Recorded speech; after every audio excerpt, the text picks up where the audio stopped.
Welcome to another one in our series of how to get more from your core. And this particular brief webinar is going to talk a little bit about how to embellish or add more to your world history core studies.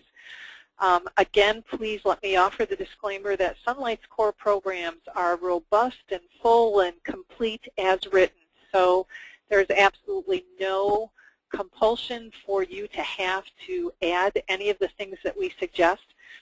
But we do have a lot of folks who talk about different things that they've added to their core studies, kind of stepping outside of the box of their instructor's guide to help their kids just even more thoroughly enjoy their history studies.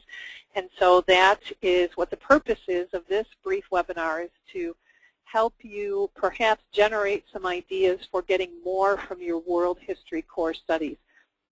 My name is Judy Winook. I'm Sonlight's customer champion. Have homeschooled our 3 children for 17 plus years, have just one more left in high school at home. The other 2 have graduated and gone on to live their lives. And once again, I'm joined by my webinar partners here, Jill Evely and Kelly Lutman. Ladies, thanks for joining me for this project again today, and please introduce yourselves.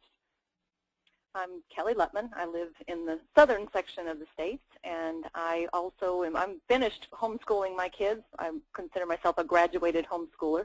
My 3 boys did go through high school and graduated using Sonlight materials, but now I spend more of my time just encouraging other homeschoolers and traveling to conventions and working these webinars with you.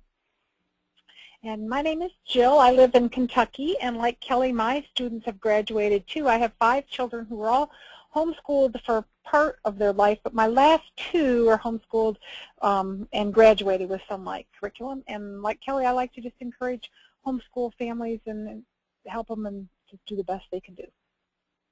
Well, thank you. It's a pleasure to work with you ladies again today. And kind of our goal here is, much like an artist who begins with a pencil and ink drawing, kind of starts with something basic sketched on a piece of canvas, and then that artist will take that outline and begin to layer color and more details to come out with a much richer looking painting. That's sort of what we're hoping to accomplish here, is to help you figure out different ways that you might add to the basic foundation of your core studies to be able to just enrich them a little more for your students. We're going to start off just by identifying which core programs we're talking about, so we're all on the same page. The world history course that Sonlight has to offer would be Core B, which is the first half of a 2-year introduction to world history for younger students. And then Core C would be Part 2. And then for older students, we have a more in-depth world history study. Part 1 is Core G, and Part 2 would be Core H. So those are primarily the core programs that we will be talking about as we share some ideas of what you might add to these studies. So ladies, one of the first things that people think of when you talk about adding to their history studies is field trips. You know, that's pretty much a given when you're talking about extracurricular activities for homeschooling. But that's kind of tough to do if you live here in the States and you're studying world history. So one of the thoughts that I came up with is museums are a great place to visit if you want to add to your world history studies.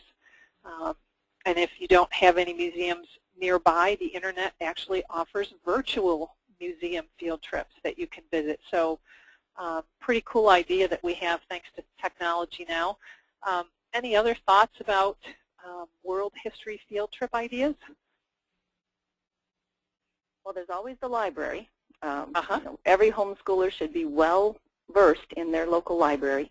Yes. But you've got opportunity for travel videos. You've got opportunity for reading books about different countries to be able to expand there. You may even have ideas, not so much for a field trip to see locations, but maybe see about an Italian-American club in your area, or an Irish-American club, or, you know, different cultural groups that you could identify with and learn from people that are either have traveled over and come to the United States and began their life in that country, or they are descended from those that came to the U.S.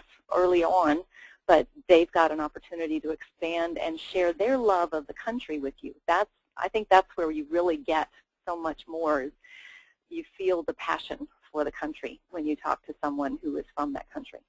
And I know when our kids, when we did world history, we had kind of just a local moms, a few of us that got together, and we would invite different people, like you're saying, Kelly, of different ethnic or nationality groups, but also missionaries that were in different places if they would be home on furlough or something. And then we'd get together a group of people, and they would bring in some of their, whatever it would be, the clothing, food, maps, whatever they had from their area, and they would come in and give a little presentation, and then usually we would have something to eat from that presentation, something from that part of the world that they were talking about. So that's a little way to bring the field trips maybe a little closer to home too.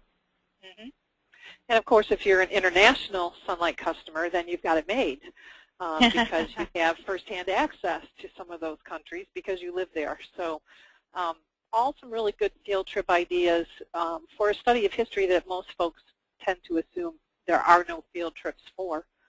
How about hands-on ideas? And again, every non-creative person just groans, but hands-on suggestions does not have to mean you know, building a castle or sewing a period costume.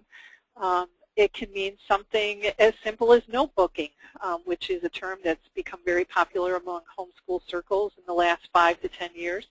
Can one of you ladies maybe give us a brief rundown on what notebooking is for those who aren't familiar? I think you could almost think of it as scrapbooking also, although it does not have to be fancy with borders, and you know, some would say, oh, that's too detailed also. You know, if you used on a Young's website and you get some generic notebooking pages, or you incorporate a combination of pictures collected, of thoughts, of maybe you've got brochures from travel organizations that you can add to your notebook. Writing assignments can be added in. It can really be almost a culmination of study that you've done based on your world history studies as well, and what you've done to expand your understanding of that. It can go so many different directions, as simple or as detailed as you want it. Yep. And there are some wonderful pictures that you can print right off the web as well. So while you may never visit some of those international locations, that doesn't mean that you can't have pictures of them in your notebook. Certainly. So yes, that's another option. Cook era-specific foods with your kids. Sonlight Cooks is a cookbook that Sonlight put together a few years back. Wonderful recipes compiled by many of our customers, having to do with different time periods, different countries, and you can see there on the screen the item number so you can find it on our website. But there are just some amazing recipes in that cookbook. I have actually 1 or 2 copies of that cookbook and thoroughly enjoy it. So that's another hands-on idea for your world history studies, is cooking from that time period. Especially if you look for recipes that are mentioned in your books. If you're reading a book and they refer to some sort of food, if the children are interested in that sort of thing, go find recipes for those foods. The internet can provide a lot of resources, even if it's not in the Sonlight cookbook. But the cookbook is organized by themes. So you've got a world history section that will give you foods from all over the world that you can try out. Sure. Also, if your kids are just kind of intrigued by something, I know one of my sons was always intrigued by pyramids, and he was intrigued by how they could have made them. And he read something in one of the books about how, you know, they probably had a ramp to bring all the big, you know, stones up to put them in place, and they put the ramp down. And he had this whole thing. He's very analytical anyway, and so his whole thing is he was so interested. And I said, well, why don't you make yourself one and figure out how it could work? And so he got sugar cubes. And he made himself a whole little pyramid, and he made a little ramp, and made little guys out of twist ties from bread. I mean, it was pretty. There wasn't a lot of materials there, but it gave him a lot of thoughts on how to do it, and engineering thoughts, and then how would you take the ramp down later, and how would you build it up. And just, if your kids are intrigued by something, just encourage them. Gee, how could you do that? How could you show how that's done? And encourage them with just things you have around the house. surprising what kids can think of and how imaginative, making puppets, for example, and maybe period clothes where you wouldn't want to make, you know, some big outfit for a child to wear, but maybe they'd want to make something they could cut out of felt for a puppet. A lot of ideas like that my kids did. Sure. And sometimes all it takes is for us as parents to give them one or two ideas to kind of spark their own creativity to the point where on their own, as they're reading a book, they may come to you and say, I think I can do this, or I'd like to try this. And so a lot of times homeschool moms get very leery about hands-on suggestions because it means a lot of extra work for them. But my experience has been if you just give your kids some ideas for one or two projects, then that often is all that it needs for them to take off on their own. Yeah. So very creative. And we also want to mention here that we don't want to overwhelm people with thinking, oh my gosh, now I got to do hands-on suggestions and field trips and oh, it's just so much. We're just trying to give you some ideas to spark an idea that maybe you could do one or two of these things to enrich your study but not make you feel like a guilt complex, like, oh, you've got to do all these things. You certainly no don't. guilt from here. No. Right. I just want to make sure that moms understand that we're trying to help you, not put guilt on you. Absolutely. Another possibility is writing projects that you can add. And at this topic, all the kids in the audience go, oh, you've got to be kidding me. We write too much already. But we're not talking about book reports here. We're talking about something a little more creative, perhaps like journaling. Maybe you can encourage your students to journal as an historical character. Maybe they read a biography in one of their world history core studies, and they come away with a much better understanding of an individual, and perhaps they can then pretend to take on that individual's experiences and journal based on what they know happened to that individual in their life. Newspaper articles, this is something I used to do with my kids. Pretend that you are interviewing an historical character, you know, back and forth. Ask them questions and then provide the answers that you know that character might respond to. You know, just a good way to kind of jumpstart their creativity and their imagination. Let's see, another opportunity, contacting a missions organization. I know we were talking about this, ladies, not long ago. Have either of you had this opportunity? Actually, I live in a town where there's missionaries here all the time because they're coming back for further education. So my kids are like friends with a lot of kids that were missionaries, and we do writing back and forth with them, but it's, you know, we've kind of got a great opportunity where I live, so we didn't really need to do this. But often our churches have missions programs, and you can connect with a missionary from different continents, from different locations and different historical areas, and get information from them. And it's a great way to be able to connect with someone overseas or outside of your area, and understand the difference of life, because our kids can tend to feel we don't understand how different life is in another area. Right. Right. And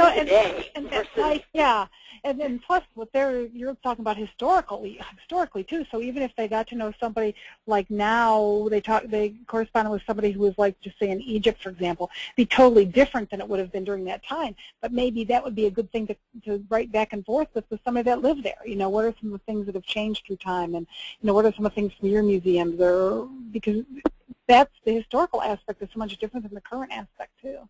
Sure. Sure. And of course, we don't want to forget about geography. That's something that sometimes gets left by the wayside in our history studies. And so perhaps you plan to travel to a country that you're studying in your world history core, only you do it by way of the internet. And you can have students select a destination. They can go on to Expedia or Travelocity and actually determine how much it would cost to travel there. You can pull up maps of the areas that you're studying and have them actually map out a sightseeing plan. The whole idea being that they're learning more and more about the country and the history that they're studying, but they're also learning some very valuable skills, such as, you know, someday they may very likely have to purchase airplane tickets in order to fly somewhere. And So they will not be unfamiliar with how to do that online and how to use a map. I know one of you ladies mentioned before we get so dependent on our GPSs that we forget how to use a map, and that would be a shame. I think that's a valuable skill. So, you know, this is certainly a project that can be a lot of fun. And you may also they can also, another thing you said, Judy, too, is figure out like the way the money transfers over. Because if you were going to travel to a country, that would be kind of important. And I don't think a lot of kids understand all the different kind of money that there is. And that would be kind of an interesting thing for them to do, too, find pictures of the money and how much it's worth and all that kind of thing. And how they would get their money changed in and all that. That's a good skill to learn as well. Sure. And there are always issues in some countries with traveling through customs. And so that's probably not something that a lot of kids are familiar with either. So, you know, learning about just some very practical things. You can also have your kids create travel guides. Tell them perhaps that they need to pretend that Grandma and Grandpa are interested in visiting a country that they're actually studying in their history studies. And so perhaps they can kind of expand the parameters of their study. Perhaps they're studying about the history of China or someplace else, and they can create a little travel guide that would help an individual know how to dress and what things they absolutely must see when they visit there. Again, just another project that really gets them to be thinking geographically. Great ideas. Yeah. Kind of to wrap up our thoughts, here are just some fun extra ideas that we compiled. They didn't really fit in any other category, but movie versions of books. Certainly there are a lot of books included in Sonlight's core programs that have also had movies made of them. I think the three of us would agree very strongly that you should always read the book first. Yes. The rule at our... Yes, yes. But I think that certainly watching a movie version of a book after you've read the book can generate a whole lot of discussion in different areas. And it can make it seem just more real. You just get more of a feel for the way people dressed and the terrain and those type of things. Even if the story doesn't follow it too well, you do get a lot of insights. Sure. And then perhaps they can put together a family presentation of a country and its history that they've been studying. And this kind of has a twofold purpose. Number one, it gives kids an opportunity to do kind of like a show and tell presentation. Maybe it's some practice in speech, giving speeches or communicating their thoughts clearly to others. And I think it also serves another very practical purpose, and that is we all know that sometimes, not all, but sometimes well-meaning neighbors or relatives are skeptical about homeschooling and how effective it is. And this is a real hands-on way to demonstrate just how much your students have learned. And then, it kind of is a nice way to wrap up a study too. Like if you're studying a certain era, it's kind of nice for the kids to have a way to, okay, now they're going to wrap this up and they're going to go on to the next thing. It kind of is a good way to do that, I think. Sure, I agree. So that kind of, you know, wraps up what we've been putting together. The Sonlight forums are a great place to go and chat with other moms who are doing world history course. And you will find on the forums list of supplemental book titles and movies that you can watch, recipes you can make, just a lot of great ideas for how to make your core studies more effective. And you can visit the Sonlight forums at forums.sonlight.com. So ladies, I think we have hopefully provided some great resources for getting a little more out of your World History Sonlight course. Jill, if you would share your disclaimer just one more time. You don't have to do more. This is just to spark some of your own ideas so that maybe you could glean a few things that might work in your family. Great. And so if you want to step outside the box of your instructor's guide a little bit, hopefully we've either provided you with some very concrete ideas and you can run with those, or maybe you don't do anything that we've shared in this webinar, but perhaps we have sparked some different ideas that will work better for you and your family. And so We have enjoyed the opportunity to share these resources, and ladies, once again, I appreciate your time, and as always, it's been a pleasure. Thanks, Judy. It was fun. I enjoyed doing it.